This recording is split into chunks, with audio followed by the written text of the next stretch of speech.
And they are going to do a demonstration of what we can do is film our version of the six with the pointy end of the and at the pointy end of this demonstration, we're going to be looking in the crew. So if there are you might like to come and learn how to hold bells, find the soldier at the woods of the Rangers. Get them ready, make sure they are watching and paying attention to the drill, and you will be coming into the recruitment later. So as I said, this is the woods of the Rangers, 15th century. It's not really a war like we think of many of the other wars that are being represented here this evening. The Wars of the Rangers lasted 30 years.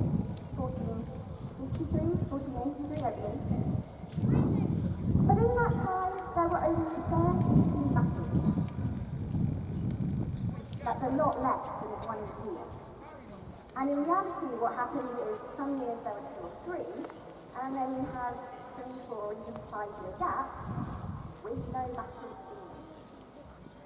The soldiers, through their military, trying to get them able to manipulate and move their weapons, march around the field, so that they can be commanded in a conflict in a battle situation.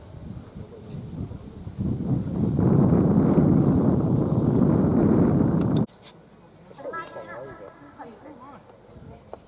imagine every row behind them doing the same thing. And then imagine facing it.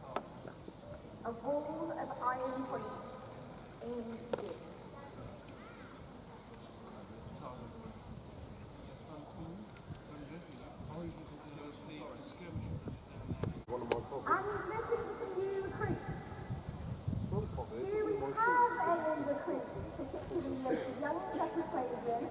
I promise you won't get hurt.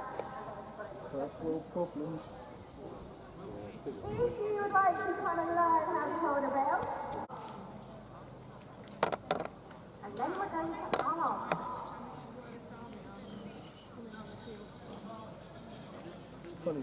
In quite a rough state as it is with low morale. Over to you, Alex.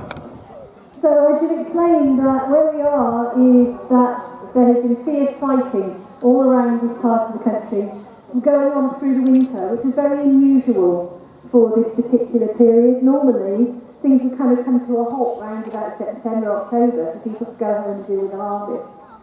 So it's quite unusual that in this particular case, the desperation of both armies in order to make ground at this stage in the war had been going on since late November in 1643. What we've got here is 2 men who both have the same objective. Sir Ralph Hopton has promised the King he will deliver him London, and so he must get through to London. Sir William Waller has promised Parliament that he will prevent me from doing so. So at the end of today, we're going to know who it is going to have possession of London. At this point in time, the King's capital is not London. He moved himself out of London at the beginning of the Civil War and has set his course up in Oxford. But of course, London is the seat of power, it is the seat of the merchant class, it is where the money is. And most importantly, it is also where one of the main powder mills of the area is. So it means that it will provide armament for the troops. What you can see in front of you is Sir Ralph Hopton's force rearranging themselves. You can see the white coats of the Marquis of Newcastle, who have travelled all the way down from the north to reinforce Sir Ralph Hopton's army.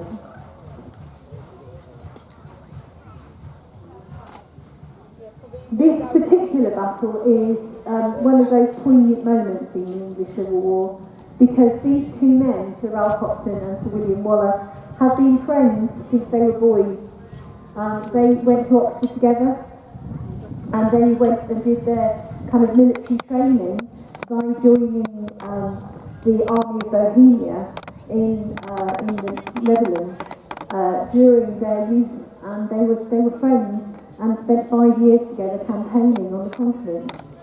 Even when the fortunes of the royal family they were serving there failed, they fled from Bohemia together, with Sir William Waller carrying the King's sister, Elizabeth of Bohemia, on the back of his horse.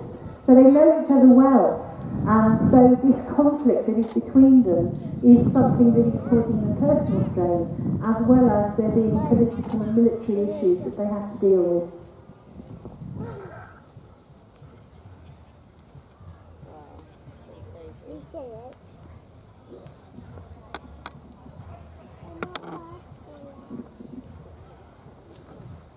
So let me tell you about morale. You might be interested. We've not been paid for a long while. Our food has been spasmodic. We've been marching non-stop.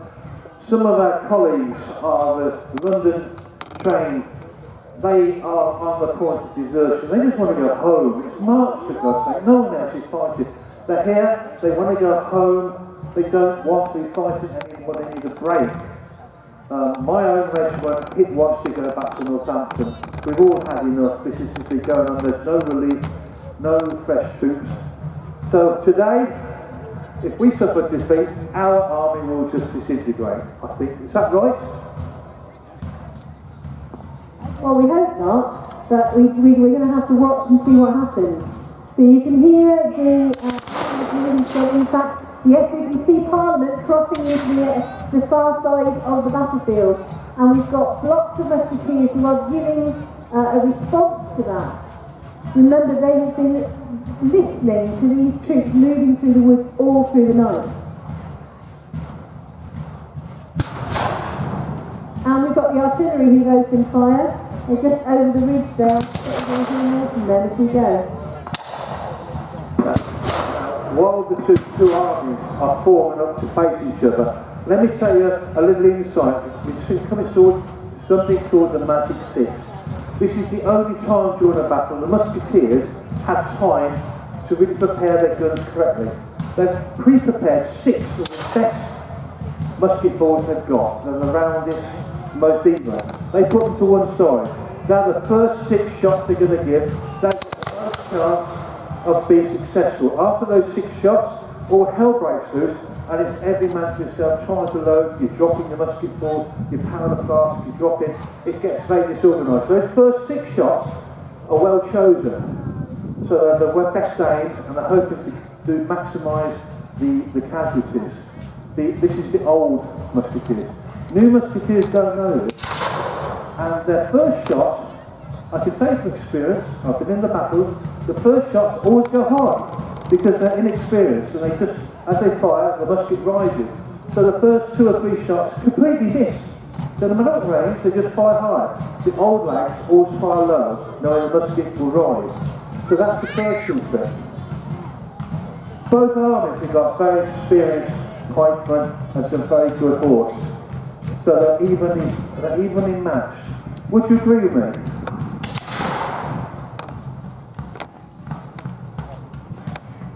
I'm sure she would. Anyway, from your perspective, Parliament Army is against the woods. Hopton's army in place makes it at the moment there's a disparity in numbers. Hopton's one of his best regiments in the centre, the White Coat. Now this is Parliament's first volley. Now that will be a well-aimed volley, and in real life, if we had the matches, they would have caused quite some casualties. Thank you, Robin. How's it looking out there? Well, it's quite warm this time of year. What is it now, about 7:30, 8 o'clock in the morning? Yeah, it's been a misty morning. It's so much warmer than it has been. It's been a very hard, cold winter, which has contributed to the misery of the troops. But what we've got going on now is that the armies have been brigaded. It means that the regiments have been put together to make large bodies of men, so you've got quite a lot of firepower.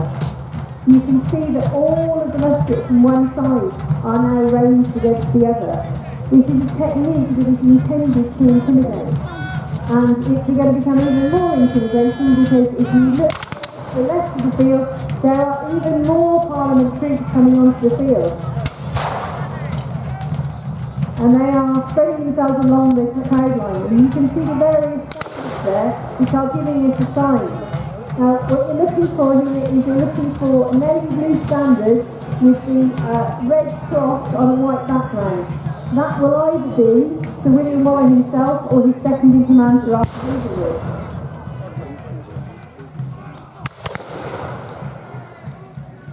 You'll notice as well the vast numbers of drummers that these brigades have with them.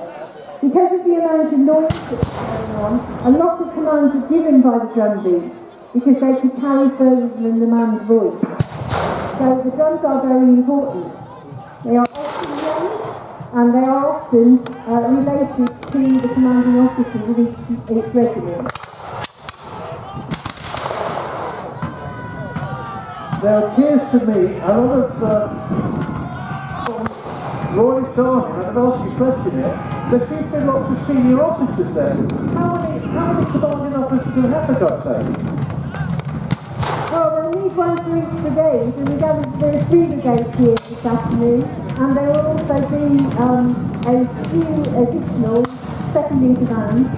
It's been enough time though, because they have lost some significant figures.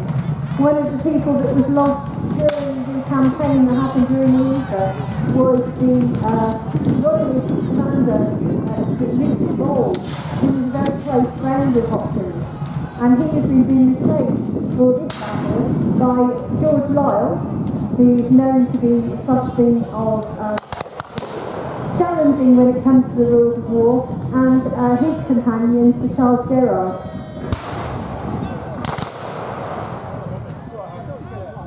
So he's got quite a good officers there.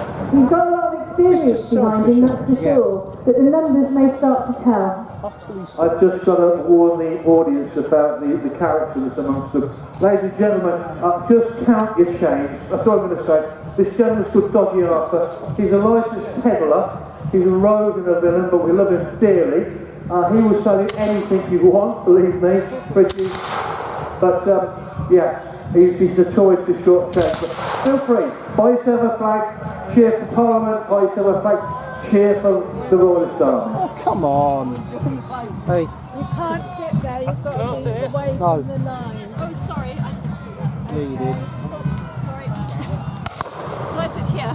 Yeah, Sorry. down low. Oh, okay. So we're now starting to see on your left reinforcements for the Royalists. Some of those numbers in George Lyle's regiment and Gilbert Talbot coming in from the left to reinforce the Royalists, who we can see clearly are outnumbered here. However, the parliamentary flanking system is working exceptionally well.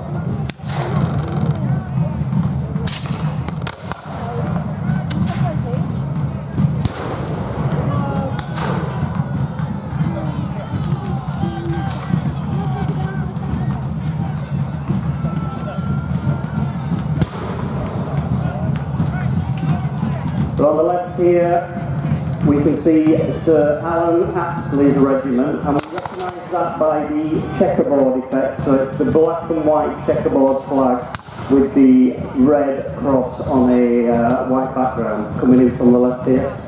We also have, with the white flag and the small red cross in the back there, that is George Talbot. His regiment is coming into the action now. The Royalists reinforced, but parliamentary tactics still working reasonably well at this point. And once again, both sides are brigading their troops, so we've got this now Cheriton Reenactment forming up on close to your right. And they are going through the process of making ready. Is there any chance, Robbie, you could see if you can find a moment to have a word with any of the Royalist army that's just arrived? I'm just going to mention something very important. I'm going to go into the royalist line because I'm a parliamentarian. So the little trick we're doing is called turning your coat, hence the word turncoat. My doublet would normally be blue, but the inside is white, is a white calico. So if I turn it inside out, I have a white coat, and no one challenges me because the white coat is fighting for the royalists. But I've taken the coat off and I've got my waistcoat on, which is also white. So it was very difficult to distinguish who was on whose side.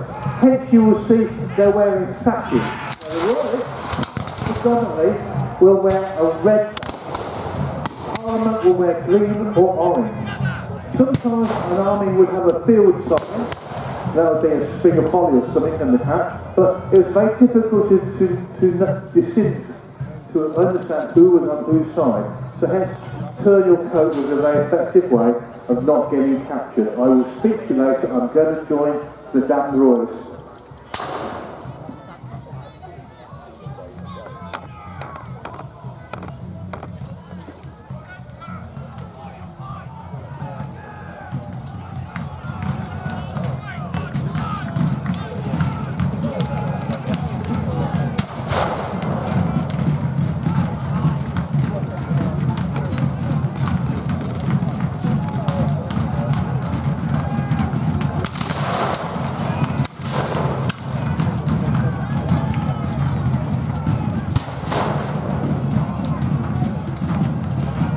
Now you can see that the button is actually really starting to take hold with it. The drums are starting to pick up that steady frequency indication that we're going to engage. And right in the centre, what we've now got is something which is called the push of pipes. Now pipes are 2 feet long, they have metal ends, and the object of the exercise is to use them to keep the enemy at length until you get into this position. So what you've got are essentially 2 forces, both of them essentially armed up, with a 16-foot pole doing something that resembles a rugby squad. The object of the exercise is to push against the other and make ground. In the field, not this is to contribute to the output in the kind of activity that we do. You can also see the musket are also managing to get their bodies together. We're starting to see big bodies of action across the field, and you can also have an element of this idea of what is referred to as the fog of war. In March 29, this was a very misty morning, and one of the problems became the issue that Robin mentioned earlier about being able to identify which side was which. Because people couldn't see, and the smoke from the domes and from the panels was getting ever thicker, some people got quite lost and confused.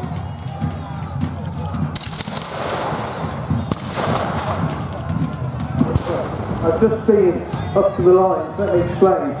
The first cannon is starting to drop, the grass is becoming slippery with blood, there's men shouting and screaming. The few horses that are on the field, then they're just going in panic.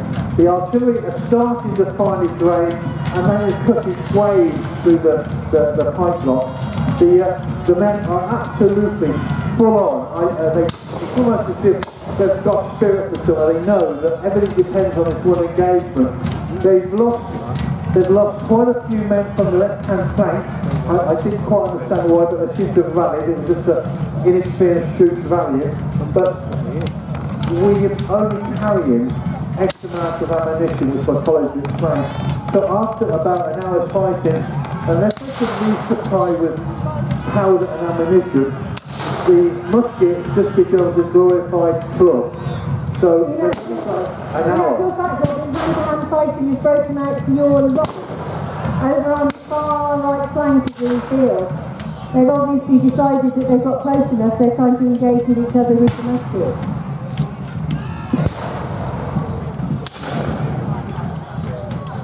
And just to say nothing, you're doing exactly what happened during the battle. All the villagers from any battle turn out to watch the battle because they found a high spot, watched the battle, and as soon as the battle finished, whoosh, you'll be on the battlefield, stripping the dead of weaponry, money, any possessions you could. So you are the scavengers, you're just waiting to the end of the battle to make some money. So you're doing exactly the right people watching the battle as well. And again, we've broken out with hand-to-hand fighting on the right-hand side of the field as you're looking at it. This is usually a tactic that is often reserved for the end of the battle when powder is running short, but it's also a way of prolonging the action.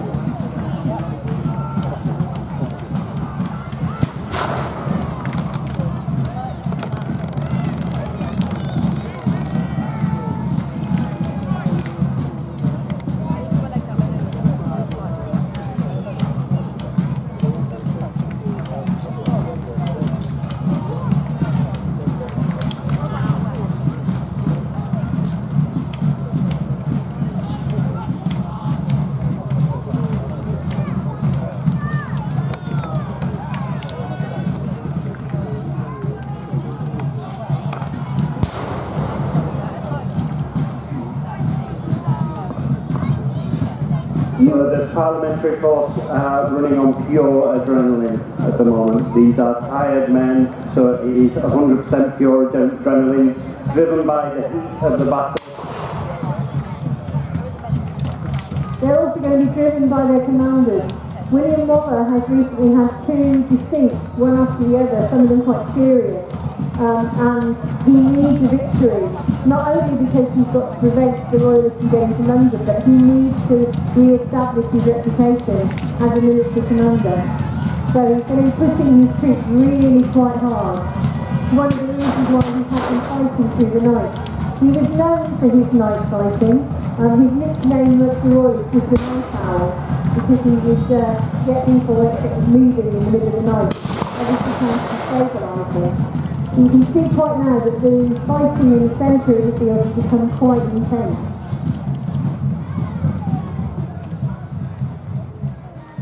So a question I must ask. What on earth am I doing on this battlefield? I've not been paid for months. It's early in the morning, I'm tired. Why am I fighting for this man, William Waller? Tell me more about William Waller. Well, I can tell you one reason you're fighting for it. He's decided to put the hammer down for anybody who rebels against him. He's recently hanged a man in Arundel for saying some of the things you're saying. So I'd be very quiet if I were you. There was a man called Bartholomew Ellicott who tried to run away, and he stole some food in the process, and he was caught, and Waller had him hanged as an example to the others. A lot of the people here, they come from London, they're London Brigade, they want to go home. And the fact that they haven't been able to get home during this long, cold winter has made things much more difficult. Waller is a gentleman. He's somebody who, under different circumstances, would have been a court. And he's somebody who respects what's going on, but he cannot agree to the politics that the king is imposing. So, if William Waller is a soldier's general, is that easy to match quite often? Is he a soldier's general? Yes, as I mentioned earlier, they were good friends. They're soldiering in the 30 Years' War in what we now think of as the Netherlands and Germany, and we're actually fighting side by side for 5 years. During this long winter, they've been exchanging polite letters to each other, even to the point that Hopton writes to Waller to demand the body of his second in command, Richard Bowles, back, so that he can be buried in there. And Bowles is actually buried in Winchester Cathedral, so if you want to go and see his grave, it's there. And it's a consequence of this relationship that they had, and the gentlemanly state of their interaction. You can see that the musket brigades have reformed. They're really holding on to their discipline here, which is going to make a big difference. If they can keep up the solid fire and the pipe can hold them on, there's a very good chance that the Royalists might actually hold this ground. Now, the one thing I've got to try and explain to you is that we can't recreate wounds and dead and dying as such, so I have to ask you to use your imagination. I know it's very hot today, but in reality it would be in the morning still in March and it's pretty cold. My regiment took the field with about 110 men, and it was a very weak regiment. But we're down to 90 men already, and it's only been going 50 minutes. There's dead and dying on the battlefield, the grass is red with blood. The walking wounded start to stream back to both sides, to find medical assistance if they can. It was very rudimentary. Barber surgeons, if you had a musket ball in your arm, they could gouge a great hole out of your arm and bandage it. The older soldiers who were wiser, who fought in the 30 Years' War, but for some reason they understood that if you wore a clean shirt on the morning of the engagement, you had a better chance of surviving. They didn't understand about infections. In fact, around about 60% of everybody that died during the Civil War was from infectious diseases. They didn't use vinegar whenever possible, but yes, if you took a musket ball to anywhere in your torso, it didn't kill you straight away, but you had 2 weeks of a miserable death. My second in command of my regiment took a musket ball into his hip. It takes him, I can say there's no yet, it's going to take him 3 weeks to die. It's pretty gory. One of the other ways of the musket to ball being into your body would be treated with a particularly ridiculous idea to us, was that they would put the metal mercury and warm it up and then pour it into the wound. So if you didn't die of the shock of that or the loss of blood, you'd probably die of mercury poisoning in the long term anyway. So we can see the Royalists are still holding their ground here, and we're just about to move into a second phase.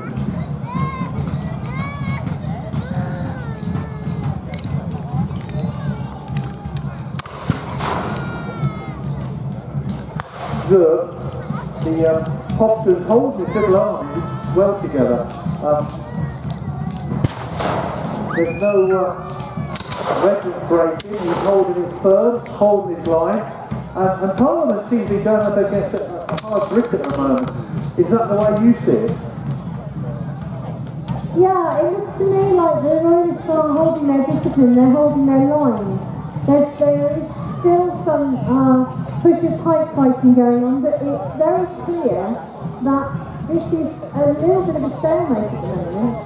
Somebody's going to have to do something to break this up, because despite the fact that the numbers are slightly uneven, the fighting seems to be very level. They're going to be fighting from head to head. Oh, there is movement now. They're moving some of the regiments around.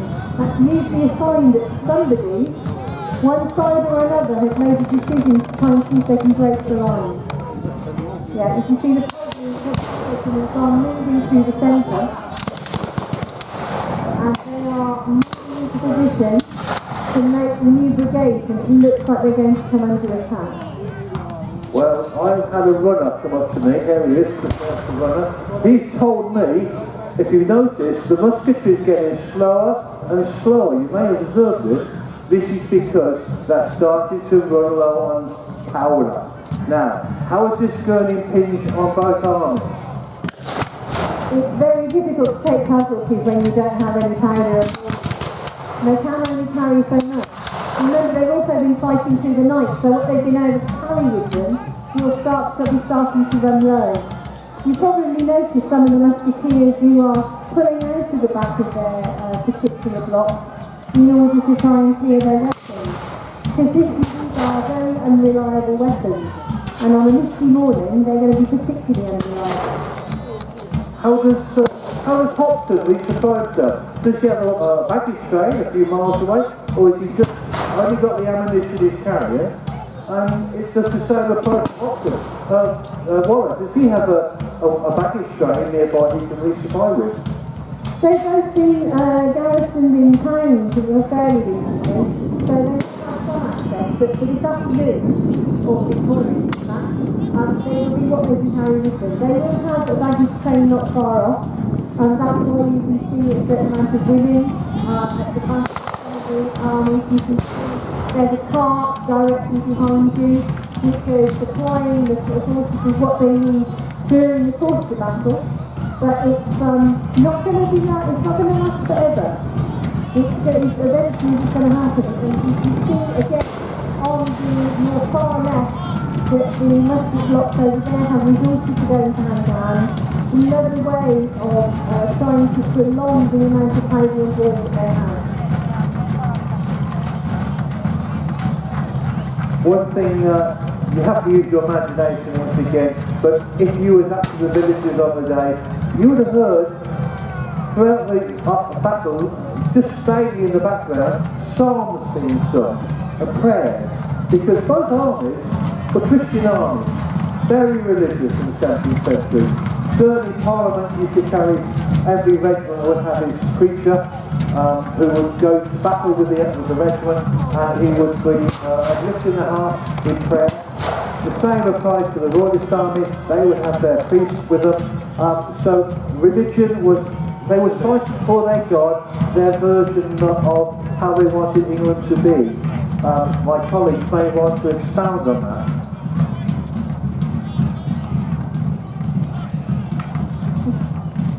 Sorry, we lost that. We were discussing tactics. We were just discussing tactics, Robin. Could you just repeat the last part of what you said for us? You asked me to remember what I was saying. I was saying, both sides, being Christians, believing in religion, only both sides, they had slightly different beliefs, because one was following their king, who they believed was acted through God, whereas the Parliament had a different understanding. Perhaps you'd like to expound on that, please. Well, the king... I love dropping this stuff. Thank you, Robin. The king is very much influenced by his wife. His wife is a French woman called Henrietta Maria, and one of the parts of her marriage contract was that she should be allowed to continue to worship in her own way, and her own way was Catholic. And so it is that the king likes the very high church. He likes the kind of ceremony where there is incense and choirs and lots and lots of very expensive ecclesiastical equipment. Whereas a great many of the parliamentarians are very much plainer relationship with God. They think it's more direct, more personal. You don't need a priest to intervene between you and your God. And it does create some conflict. It's not the only reason why these men are fighting today, but it's part of the decision making. And the Parliament troops that have come from London are very much of that particular belief that they should be able to work in their own way with their own direct relationship to the Lord. I think there's one thing that you might just be able to smell it on your eye. In the battle during the 17th and 18th centuries, when using black powder, it stings your eyes, it gets to the back of your throat, it's choking. We're using a very refined powder, but believe me, when you use a very raw powder, huge plumes of smoke and billows. So on the battlefield, you could barely see 10 yards in front of you. You see people firing in front of you. You didn't see them clearly. It was all-consuming. It made you thirsty, it made you reach, your eyes would stream. It was a very, very difficult situation to be in. That and your adrenaline would carry you on to about 40-50 minutes, and then you slowly get tired, and tiredness led to mistakes. That's when the sergeants and the officers who were would rally you, keep you going. You can see now there's a tiredness starting to creep in, and we only reenact it. It's just the body can only take so much. So saying as such, as the sergeants get quiet, can I ask you, because you're fairly new, we were in Hampshire, can you put your hands up, all those are for the Royalist Army? Okay, hands up all those for the Parliament Army. I think he goes with the parliamentarians, Robin. I think that's for the Parliament. Well done, chaps. So, having explained the conditions, the types of wounds, if this battle goes badly to either side, as it looks like it goes to, where would they be making to? Where would be their line of retreat? Well, the Parliament will be wanting to get back to London. It's where a lot of these troops are wanting to get back to for some time.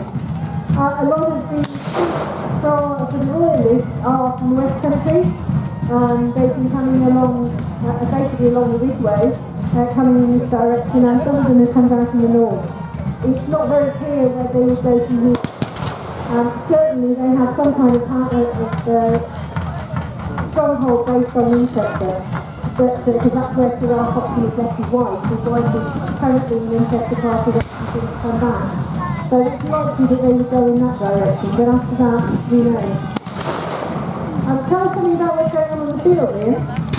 So we've seen the Royalist Army pushing from the left-hand side there. Okay, this is still going on. It's very, very tense at the moment. Not quite reverting to hand-to-hand combat yet, and there's some furious musket fire going on. Okay, which is clouding the air with the fumes. We can see lots of noise. Okay, but we can still see this push, which is now becoming quite frantic on the left-hand side. I would say the Royalist forces are actually starting to make some ground. They're pushing those Parliament troops back a little. Would you agree? I definitely agree with that, Ali.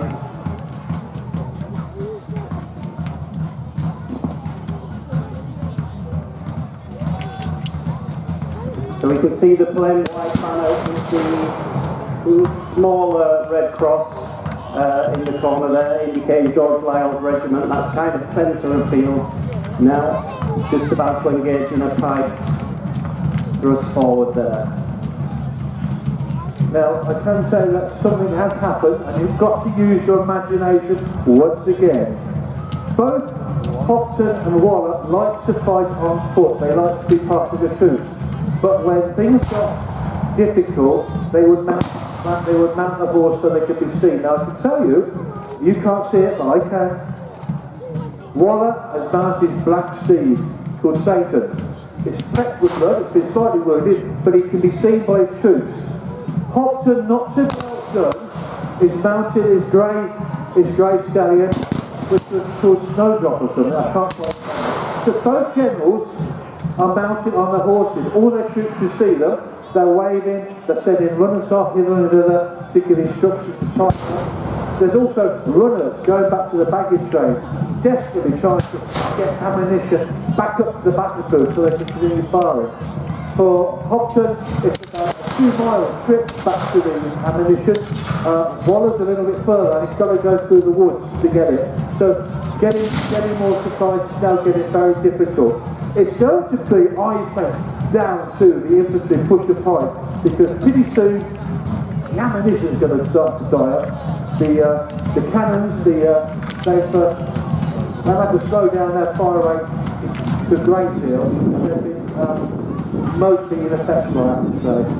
So, given that, do you think two tired armies with two very brave generals will be able to continue? I'm saying this and they're talking to each other. So can they continue at this ferocious rate? They may well have to. I mean, they don't really have a lot of choice. I think the powder will start to run low, and then you'll start seeing the much more vicious hand-to-hand fighting. What tends to happen when you run out of powder is you upturn your musket and you turn it upside down, and it becomes a very effective fight. Also, all members have been carrying some kind of sword with them, personal protection, soldiers' hangers, which is a little bit like a sort of 18th century cutlass, which would be carried, and that would be the personal protection. Most members have had that. Just while you speak there, Ali, we can see some furious hand-to-hand has broken out on the right-hand side. There was a hand-to-hand skirmish a few minutes ago, but now that's becoming more intense. Just on the right there. We're still having the pikes served on the left. The Royals still seem to be making up some ground.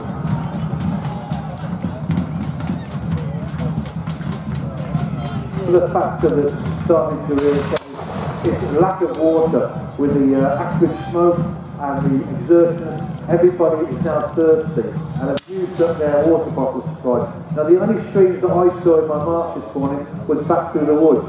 So there are some cab followers trying to fill in some buckets of water. Hopton, I think there's a street the other side of the hill. There's a small street. He's sending some people to get some water too. It's interesting to know, if I may then leap forward to today, I believe we're actually fighting on the actual battlefield, or part of the actual battlefield. Is that correct? That is correct, Robin. Yeah, we are on the actual site.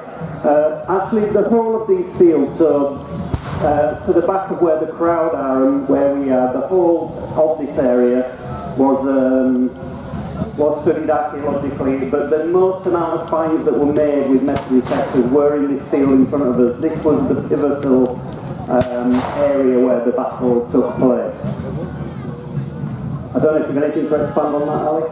Well, can you give me some idea about what were the kind of things that they were finding? Well, we found they found muskets, pistol balls, cannonballs, anything metal, but there was also equipment such as horse harnesses, so leather, and most of that resurfaced in 2019, following the early sort of interest in the late 1980s and the 90s. So yeah, relatively recently, 2019, during COVID, an extensive survey of the site, and we found plenty of material from the actual battle. This is not looking like the use for the Royalist Army. There is a backing. It's not a retreat as such, but they are giving ground, which I don't think they can afford to do. Definite change of tactics here. I think Hopton's being very clever. He's retiring about 2 dozen paces, but he's bringing into the centre. So he's shortening his battle line and giving ground. Just giving himself a break to issue new commands to assess the situation. Parliament are fairly tired at this point. They're not following up the advantage of a small retreat. They're stood there too, trying to say whatever war, trying to suck in air, bandage up small wounds, just trying to get calm, back under control. So this is a very astute move, but it's benefited both sides, I think. And would you think, Alan, that that's a deliberate attempt to kind of use, backing up the advantage that they seem to have gained to this point, just to go take a deep breath, rest, recoup a little bit based on the fact that they believe that they're still in charge of this battle? I think so. I think there's a number of things going on here. It's giving people a moment to collect themselves. You can see that they are reorganising themselves back into those brigades. They started with this strong flank. They'll be doing a bit of counting of heads. They're trying to figure out how many men they've still got left standing.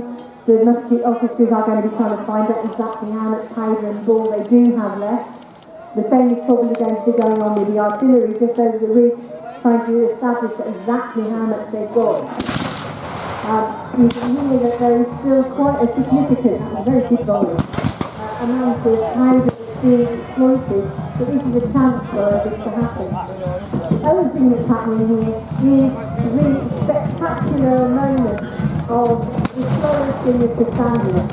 So you can see that the two armies have pulled back and they have set their standard bearers, their ensigns, to the front to go into this display of flag waving. Now this is incredibly important to the morale of the men. You can hear the drums are starting to pick up as well. This was a really important moment. What they're basically doing is they're trying to urge their troops to greater feats of heroism to try and beat them. It's a kind of ritual coming out of go if you think you're hard enough. A symbolic sabre, actually. And these standards are incredibly important. It should be incredibly shameful to lose one and for it to hit the ground. So if the man who's carrying it is killed, and somebody else has to pick it up straight away.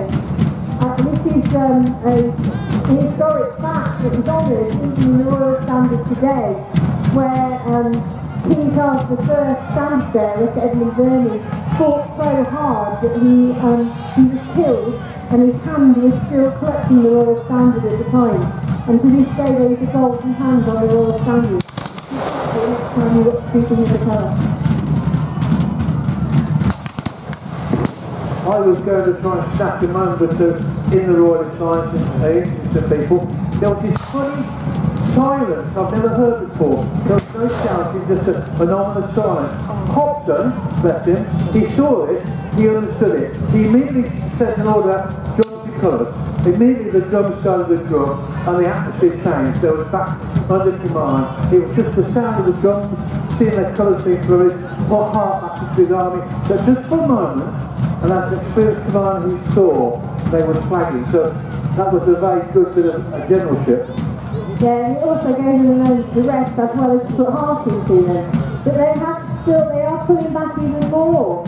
That's not a good sign, because I don't think that's necessarily deliberate decision. And you see, the army of Parliament is coming in closer, and they're going into pointer pipe in the centre there. You've got pusher pipe on one side, and pointer pipe on the other. Yep, there's a real clash there right in the centre. I've got 4 pipe pushers going on. That now might be a good moment to explain to our villagers how important the enzyme was to a regiment, what exactly he did, and how he must never have his colours captured. I'll let you tell us. Well, the enzyme is vitally important. He's kind of like the soul of the regiment. They carry an officer status, although they won't actually pass the same command. And the reason they carry an officer status is because of the importance of these standards. These colours are vital.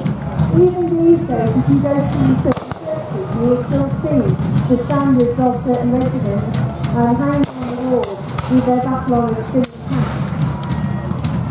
And I'm sure if you talk to our Napoleonic friends, they will tell you the same thing about the standards for their period. And you can see fighting has now broken out all the way along the line, and it's become quite vicious. You see what's going on down the bottom there with the hand-to-hand, Liam? Hand-to-hand combat on each flank here, just in front of where the crowd is in the commentary box, but also may not be as visible to some members of the crowd there, but also towards the bottom of the ridge there on the right-hand side. That's full arm-to-arm, hand-to-hand combat. So we can see it just developing right in front of us. Would you say that the Parliament army are trying to just about getting the upper hand here, Ali? I think it's beginning to look that way.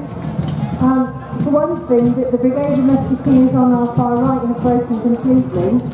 They are together, but they don't seem to be organising themselves very well, whereas the Parliament musket that I can see on the very far side of the field, right up against the hedgerow, look like they're still in control. I'm very lucky I managed to get amongst the local regiment. These are your local regiments. They're fighting in there. This is an old experienced tank. Sir, how do you feel the battle going? I feel the need for quite a battle, but we will. Where do you live? And everything. So, he hasn't had to march far, but these are your local militia. These are the boys that you would have known if you were the villagers. I'm intrigued to see that the Royalist artillery is on the move. Now that implies one of two things. Either they've run out of powder and they're going to a better place, or, as frequently happens, they're changing sides. The thing about artillery is it's a very sophisticated piece of equipment and requires people who know exactly what it is that they are doing. I said this is meaningful. I got a feeling he hopped in the Royal Fox is withdrawing his valuable piece of artillery from the battlefield while he still has command so that they don't get captured. Now if Warren is seeing this will give him heart. He'll understand this manoeuvre well. In the meantime, there's now quite a few hundred walking wounded men that are going to die in the forthcoming weeks, amassing on behind both armies. Some of the villagers, for pay, will take a wounded soldier into billet and nurse him, but all too often they will just be piled on the back of a car, and while they're still able to retreat behind the armies. But it's a grim situation if you've received a serious wound, I can assure you. I think you possibly could be right, Robin, that that removal of the guns from the field is the start of some kind of attempt to make an organised withdrawal. That's not a good sign. That is an indication that somehow or another that Hopton feels like he's got his back to the wall. He's going to try and save the artillery pieces that he can so he can fight another day. And that you can also see that the Royalist army is moving very slowly backwards towards where we which means that Parliament is taking ground every moment.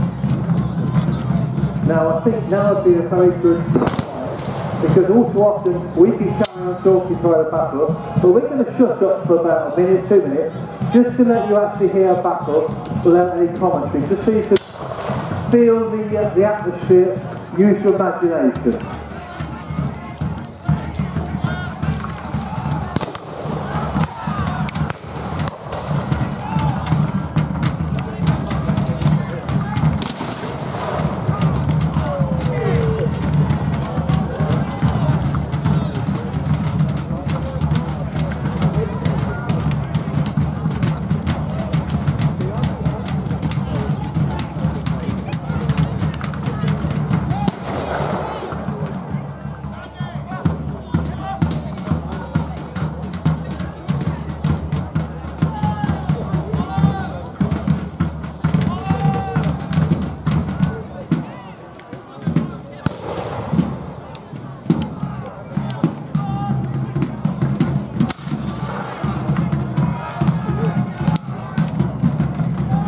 And so, to give you the trick, back to us now.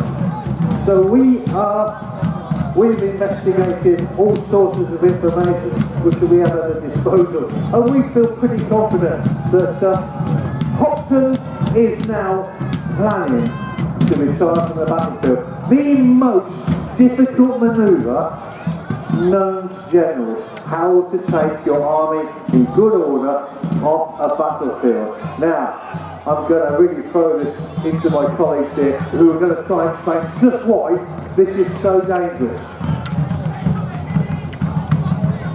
Well, it's so dangerous because when the whole thing starts to break down, you say there is no control and no discipline. And you can start to wonder what's going to happen next. You can start to see that people are pulling away, and as those numbers get smaller, it makes it harder and harder for us to try and keep control of exactly what keeps going on.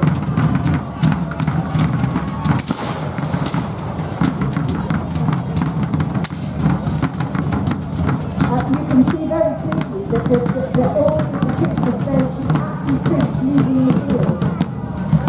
Well, I think Hopton is fine. Hopton is very decision that he cannot continue to contain it. And he's leaving the field.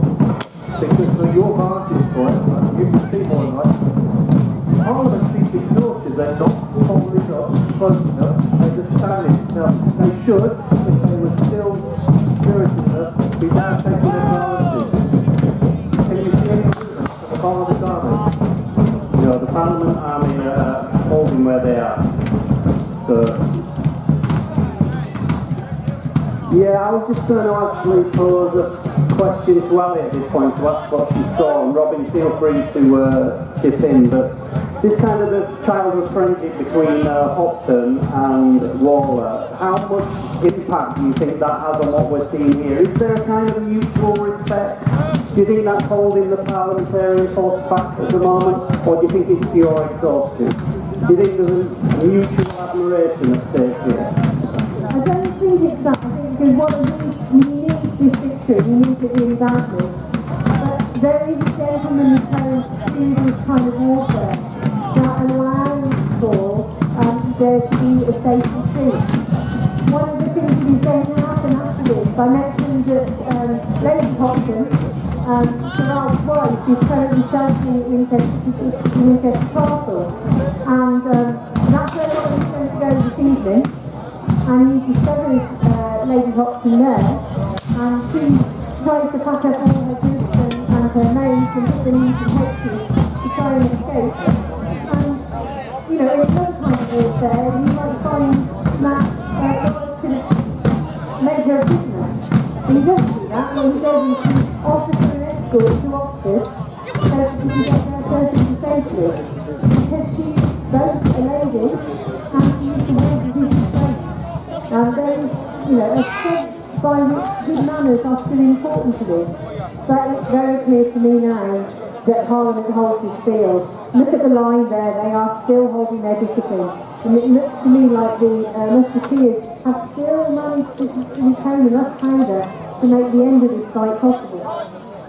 William Waller's honour has been saved. He hasn't had to totally destroy his friend, but he's done what he was commanded: hold the road to London. The loyalists have been stopped in the tracks.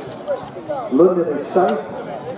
He can now hold this position till late tonight, then he'll find his back. He stopped Hopkins in the tracks.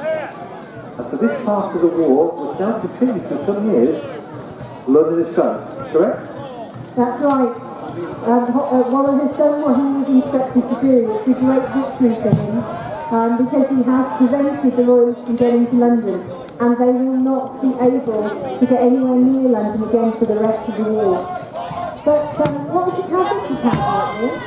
Well, surprisingly, despite the ferocity and length of the battle, the casualties were considered to be fairly light. So in real terms, we're talking around 300 royalists were killed. This included the King's cousin, Lord John Stewart, and a few senior officers. Sir Henry Bard lost an arm, he was taken prisoner. On their retreat backwards, the royalists set fire to our stuff, but that was able to be put out by the parliamentarians. Parliamentarian losses were low, reported as being around 60. However, this could have been propaganda that they were making lots of that.